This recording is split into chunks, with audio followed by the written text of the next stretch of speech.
በዘንድሮ የውድድር ዘመን በአጠቃላይ 7 ጨዋታዎችን በተከታታይ በማሸነፍ ውድድራቸውን የጀመሩት የአርነ ስሎት ልጆች ሊቨርፑሎች ባለፉት 2 ሳምንታት ብቻ 3 ጨዋታዎችን እንዲሁ በተከታታይ ተሸንፈዋል።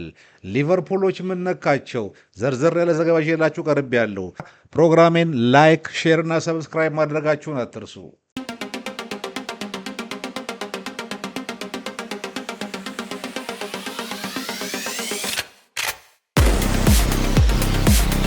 ሰላም ሰላም አድማጮቼ በያላችሁበት የሰዓት አቆጣጠር እንደምንዋላችሁ፣ አመሻችሁ፣ አደራችሁ። ከአምቦሎጆ ስፖርት ተጀምሯል። እንግዲህ አድማጮቼ በመግቢያ ላይ እንደነገርኳችሁ የቅዳሜው የቼልሲን ሽንፈት ጨምሮ ሊቨርፑሎች በዘንድሮ የውድድር ዘመን 3ኛ ሽንፈታቸውን በተከታታይ አጋጥሟቸዋል። ይህንን በማስመልከት አትሌቲክስ ያወጣው ዘርዘር ያለ ዘገባ አለ። 4 ሰዓት በፊት አካባቢ ነው የወጣው፣ ወይም ሰኞ መስከረም 26 ከምሽቱ 3 ሰዓት አካባቢ የወጣ ዘገባ ነው። ያንን ፕሮግራም ለዚህ ቻናል በሚመጥን መልኩ አጠር አድርጌ አዘጋጅቼ አቅርቤላችኋለሁ። እሱን ትከታተሉኝ ጋብዛችኋለሁ። እዚህ ትንተና ላይ እንግዲህ 2 የእግር ኳስ ኤክስፐርቶች ናቸው የተካፈሉበት፣ ዴቪድ ኦንስቴን እና ሳይመን ሂውዝ። ይህንን ፕሮግራም የሚጀምሩት እንግዲህ ሊቨርፑሎች ከ7 ድል በኋላ 3 ለምን ተሸነፉና ምን አጋጠማቸው በሚል ነው። ሳይመን ሂውዝ ሊቨርፑል ቀውስ ውስጥ ነው ወይ ለሚለው በመመለስ ይጀምራል። ሊቨርፑል ቀውስ ውስጥ ነው ሊባል አይችልም። ችግሮቻቸው ሁሉ ሊፈቱ ናቸው የሚችሉ ናቸው ነው የሚለው ሳይመን ሂውዝ። ለጊዜው ቢያንስ በሁለቱም በኩል በግራም በቀኝም በኩል ያሉት ፉልባኮች ወይም ተከላካዮቻቸው ስራቸውን በአግባቡ እየተወጡ አይደለም። መሀል ሜዳው ክፍተት ይታይበታል። በፊት መስመር ላይ ያሉት እንዲሁ የክንፍ ተጫዋቾች ጥሩ አይደሉም ይላል። ሳላህና ጋብኮም ማለቱ ነው። ሮቴሽን በዝቷል ይላል። ሌላው ምክንያቱ በጨዋታ ላይም ሆነ በተለያዩ ጨዋታዎች ላይ ተጫዋቾች ቦታ እየተቀያየሩ እየተጫወቱ ነው። ለምሳሌ ያክል በአንድ ጨዋታ ላይ እንኳን ብቻ ብናይ ለምሳሌ ሶቦዝ ላይ በብራድሊ ቦታ እየገባ ይጫወታል። በኋላ ደግሞ ብራድሊ ሲጫወት ደግሞ ሶቦዝ ላይ ወደ መሀል እየተመለሰ የሚጫወትበት ሁኔታ እና እንደዚሁም በተለያዩ ጨዋታዎች ላይ ደግሞ ተጫዋቾችን እየቀያየሩ ለማስገባት የሚሞክሩበትን ሮቴሽን ይጠቅሳል። በዚህ ላይ ደግሞ የፊት መስመሩ ላይ ብዙ አዳዲስ ፊቶች አሉ።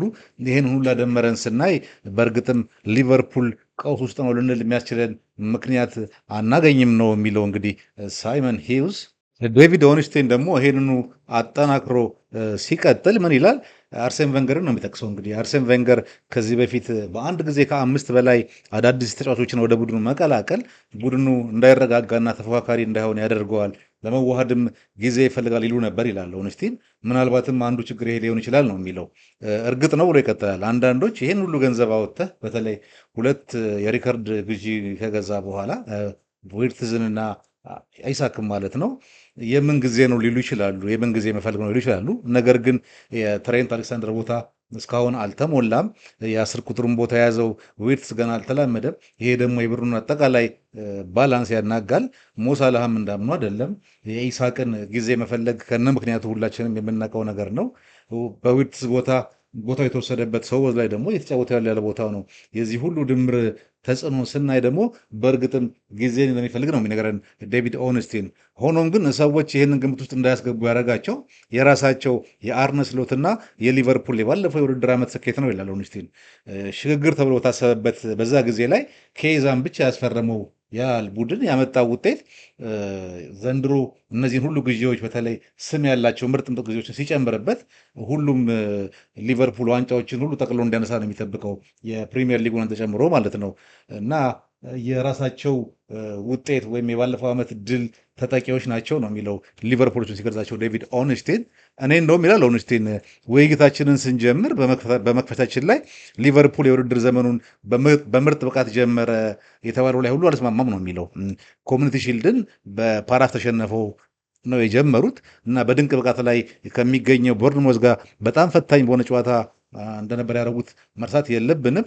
በመቀጠልም ቢሆን ብዙ ጨዋታዎችን በባከነ ሰዓት ጎሎች እንዲሁም ደግሞ አርሰናልን በሶቦዝ ላይ ድንቅ ቅጣት ምት ጎል ነው እንጂ እንዲህ እያሉ እየተንገረገሩ ነበር የጀመሩት። ነገር ግን ያን ጊዜ ያሸንፉ ስለነበረ የሻምፒዮን ቡድን ምልክት ነው እየተባሉ ችላ ተብለዋል እንጂ እናንተ ወይም ሰዎች እንደሚሉት ሊቨርፑል የዘንድሮ የውድድር ዘመንን በድንቅ ብቃት ነው የጀመረው ከሚለው ጋር አልስማማም ይላል።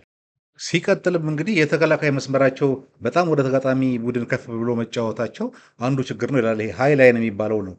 ታስታውሱ እንደሆነ ገና መጀመሪያ ጨዋታ ላይ ነበር ጄሚ ካራገር ይሄንን ታዝቦ አርነ ስሎት ላይ ጥያቄ ያቀረበባቸው።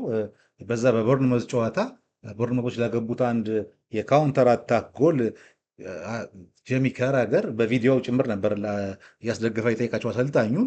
በዛ አጋጣሚ ላይ ሁለቱም የሊቨርፑል የኋላ ተከላካዮች ሚሮስላቭ ከርኬዝ እና ማኖ ብራድሌ በቦርንማውዝ የፍጹም ቅጣት ምት ሳጥን አካባቢ ነበር የሚገኙት እና እንዴት ሁለት ተከላካይ በአንድ ጊዜ እዚህ ቦታ እንዲገኝ ፈቀዱ ብሎ ጠይቆ ነበረ ጄሚ ካራገር። ይሄ ሀሳብ ገና ከመጀመሪያው ትኩረቱን ስቦት፣ አሰልጣኙ ግን በጊዜው ቡድኔ እንደዚህ ነው እንዲጫወት የሚፈልገው ብለው ነበር እንግዲህ እየመለሱለት። ዞሮ ዞሮ ይሄ አንድ ትልቅ ምክንያት ነው። ይሄ ሃይላይን እየጎዳቸው ነው። በዚህ ላይ ሊቨርፑል ባለፈው ውድድር ዘመን የነበረው ይሄ አደጋ ሳይፈጠርበት በፊት ራሳቸውን ወይም ቡድናቸውን መከላከል የነበረው ቁጥጥርና አጨዋወት ስልት ዘንድሮ በፍጹም አብሮት የለም። ለማንኛውም ግን በጊዜ ሂደት ውስጥ ብቃታቸውን መልሰው ያገኛሉ ነው የሚለው ዴቪድ ኦንስቲን። ሰዎች አንዳንድ ጊዜ ይሄ ቡድን ዲየጎ ጆታን በአስደንጋጭ ሁኔታ እንዳጣና ይህም በጓደኞቹና በክለቡ ላይ አጠቃላይ ያደረሰው ሐዘን ተጽዕኖ ቀላል እንዳልሆነ ማስታወስ ይኖርባቸዋል ነው የሚለው ኦንስቲን። በዚህ ላይ ደግሞ የሌሎች ቡድኖች በጣም ተጠናክረው መምጣትና የተፎካካሪነት ብቃት መጨመር ሁሉም ሊቨርፑልን ከማማው ለመውረድ የተጫወተ መሆኑ ሊረሳ አይገባውም ብሎ ነው የሚቀጥለው ሀሳቡን። ቀድሞ ጎል ባስቆጠረባቸው እንግዲህ 7 ጨዋታዎች ሊቨርፑል ማሸነፋቸውና ቀድሞ በተቆጠረባቸው ደግሞ 3 ጨዋታዎች መሸነፋቸውን አስመልክቶ ይሄ የራስ መተማመን ችግር አይደለም ነው የሚለው። የራስ መተማመን ችግር ሳይሆን ጨዋታን የመቆጣጠር ችግር ነው ይላል። ለዚህም ነው ባከነ ሰዓት ጭምር ጎል የተቆጠረባቸው ያለው ነው የሚለው እንግዲህ ዴቪድ ኦንስቲን። ለማንኛውም ሊቨርፑል እያጋጠመ ያለው ችግር በረዥም የውድድር ዘመን ማንኛውም ቡድን ሊገጥመው የሚችል ነገር መሆኑን ልብ እንበል ይላል። የሊቨርፑል ቀደም ብሎ መጣ እንጂ ይሄ እንደዚህ አይነት ችግሮች በዚህ በረጅሙ የፕሪሚየር ሊግ የውድድር ዘመን ማንኛውም ቡድን ላይ ሊያጋጥም የሚችል አደጋ ነው ይልና ሌሎችን ምክንያቶችንም ልጨምርልህ ይላል። እንግዲህ እዚህ ጋር ዴቪድ ኦንስቲን የቀኝ መስመር ላይ በሳላ በኩል ያለውን ብንመለከት እንኳን ይላል የቀድሞ ብቃት ላይ አይደለም ሞሐመድ ሳላህ። እንዲሁም እንዳምናው እየተመለሰ በእሱ መስመር ያለውን መከላከል እያገዛ አይደለም። ለዚህም ማጣቀሻ የሚሆነው በቀደም ቼልሲ ላይ በተካሄደው ጨዋታ የቼልሲው የመስመር ተከላካይ ኩኩሬላ ከጨዋታው በኋላ ሲጠየቅ ነበር ያለው መሐመድ ሳላ ተመልሶ ብዙም እንደማይከላከል ስለምናቅ ያንን መስመር ለመጠቀም አቅደን ነበር የገባ ነው ነው ያለው። በትክክልም ተጠቅሞበታል። ከሳላ በተጨማሪ እንግዲህ ሌሎች ተጫዋቾች ላይም የብቃት መውረድ የቡድን ጨዋታ ፍሰት እንደቀድሞው እንዳይሆን አድርጎታል ነው የሚለው ኦንስቲን። በዚህ ላይ ደግሞ የአሊሰን ቤከር እስከ 6 ሳምንት እንግዲህ ከሜዳ ሊመለስ አለመቻል ሌላ ጉዳት ነው። ከርኬዝ ያለበት የግራ መስመር በጣም ተጋላጭ ነው።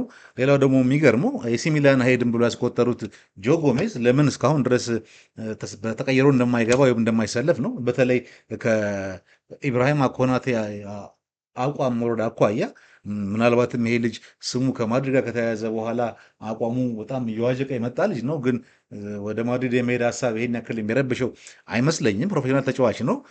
እንደዚህ እያለ ይቀጥልና በአጠቃላይ ግን በብዙ ቦታዎች ላይ ችግር አለ።